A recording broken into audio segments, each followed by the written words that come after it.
civil supplies.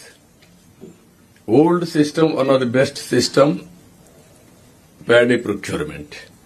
మీరు collectors అందరూ review చేసి ఒకసారి డిపార్ట్మెంట్ చెప్తే దాన్ని కూడా ఒకసారి అనలైజ్ చేసుకుని ఏం చేయాలో మేము కూడా వర్కౌట్ చేసి బెస్ట్ సిస్టమ్ అడాప్ట్ చేస్తాం.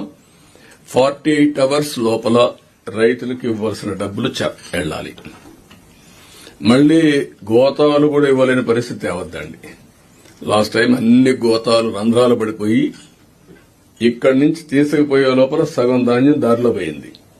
నెంబర్ 2, ఇష్ట ప్రకారం సెలెక్టివ్ రైస్ మిల్స్. ఈ ఊర్లో రైస్ పండిస్తే ప్యాడీ పండిస్తే ఆ ఊర్లో ఉండే రైస్ మిల్లు మిల్లింగ్ చేయడానికి లేదు. వీడిని ఇక్కడి నుంచి వాళ్ళ రైస్ మిల్ ఈస్ట్ గోదావరిలో ఉంటే అక్కడ పంపిస్తారు.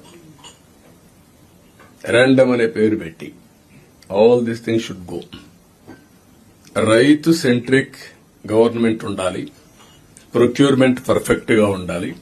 There is no doubt about it. మీరు ఇది గుర్తుపెట్టుకుని ఏ విధంగా చేయాలో మీరు వర్కౌట్ చేసుకోవాల్సిన అవసరం ఉంది.